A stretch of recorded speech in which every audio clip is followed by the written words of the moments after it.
Number 10, hit rock, impress woman. Picture this. You're a hairy prehistoric guy with no deodorant, no small talk skills, and your entire dating strategy revolves around throwing rocks and not dying of infection. Welcome to Caveman courtship. In the Stone Age, romance was about as subtle as a mammoth stampede. No dating apps. No, let's grab a coffee. Just, here's big rock. Me carry rock. You see muscles. You like?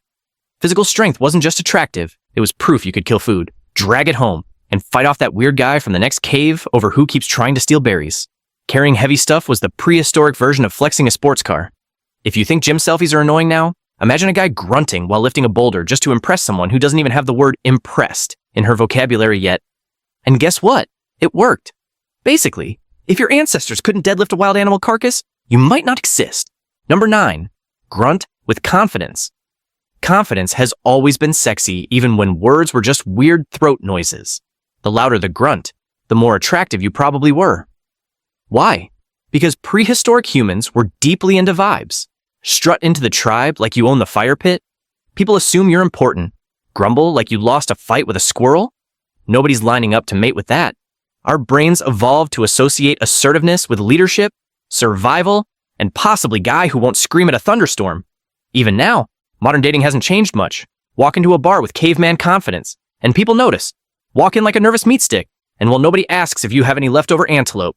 So yeah, grunt like you mean it. Number 8, share meat, win heart.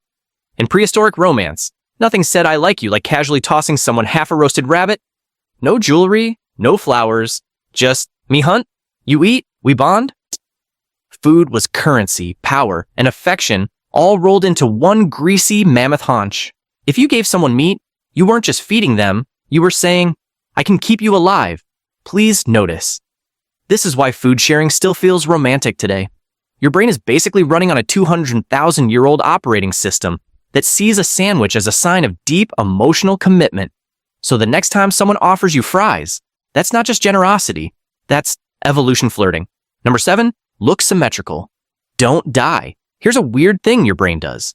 It sees a symmetrical face and thinks, yep, that person's probably healthy, fertile, and not related to a swamp toad. You don't consciously know why.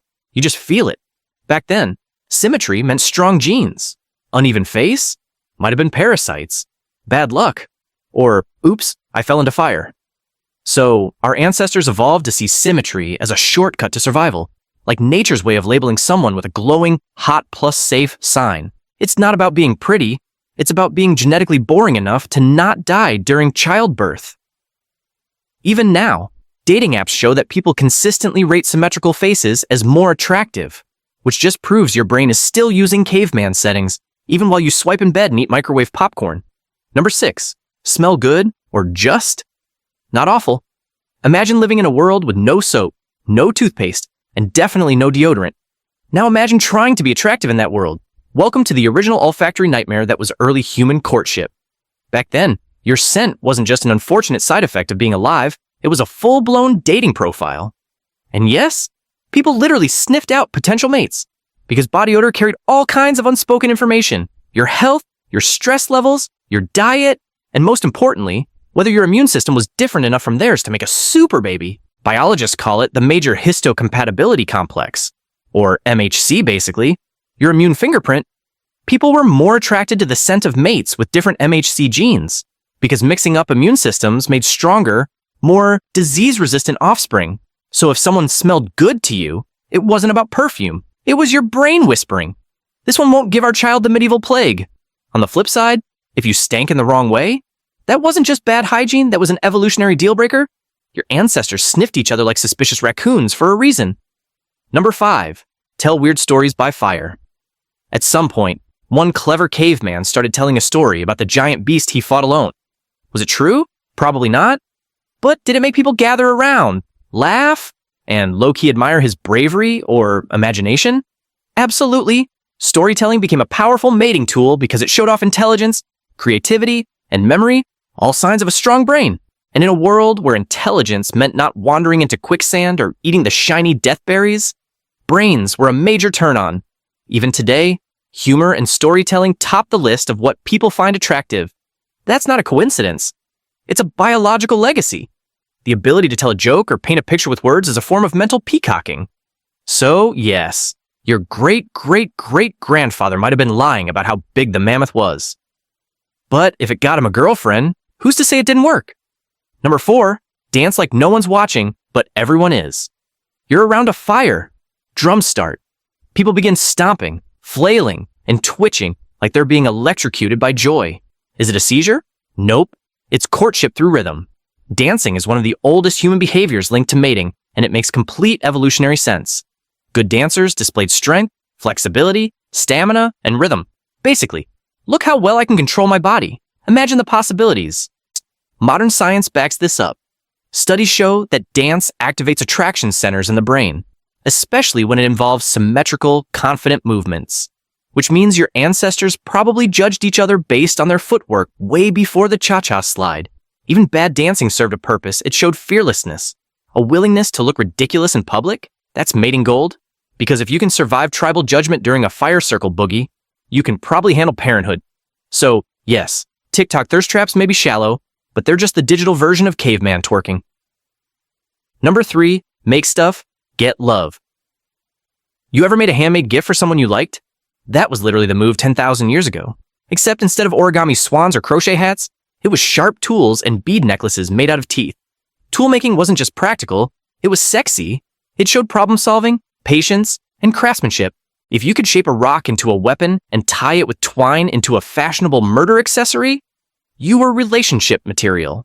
Artifacts found in ancient sites show that gifting handmade items, especially rare or complex ones, was often part of courtship. It wasn't just, look what I made. It was, look how smart, resourceful, and non-lethal I am. Let's raise a child. Even now, creativity is a top trait people seek. Your caveman ancestors weren't just artists for fun. They were trying to make somebody swoon with a perfectly carved bone flute. Art, not just for decoration, for seduction.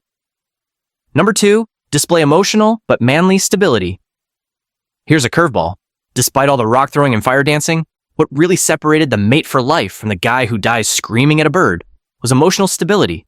Shocking, right?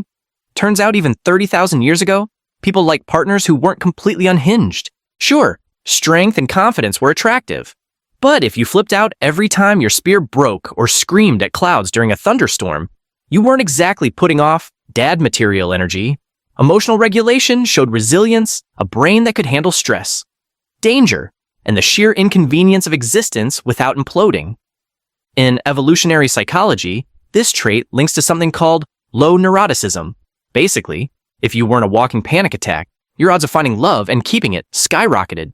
A calm partner was more likely to keep the fire going, feed the kids, and not throw a tantrum when the berries ran out. Even today, emotional intelligence is one of the biggest green flags in dating. If you can listen without interrupting, stay calm under pressure, and not punch a hole in the wall during arguments, you're basically a caveman unicorn. So yeah, having the emotional range of a rock may have impressed some people, but the real winners were the ones who didn't become the rock. Number 1, smolder with purposeful eye contact. And now, the final boss of prehistoric seduction, eye contact. That's right. The ancient, soul-penetrating, slow-burn look across the cave that said, I like you. Let's maybe not die alone. Eye contact is one of the most powerful social signals ever evolved. It conveys attention, confidence, empathy, and threat all rolled into one intense staring contest. In early human groups, locking eyes wasn't casual, it was meaningful, and sometimes it was flirtation dialed up to animal magnetism. Studies show that prolonged eye contact increases oxytocin, the bonding hormone. Your brain literally releases feel-good chemicals when someone you're attracted to looks at you like you're a rare steak in a famine.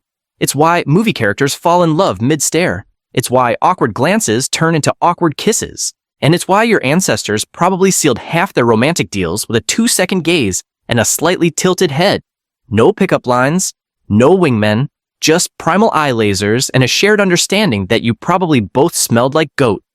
So next time you lock eyes with someone across the room, remember, you're channeling 200,000 years of successful mating strategy. Don't blink. That's all for today. I'll be making similar videos in the future. Subscribe to see them. End.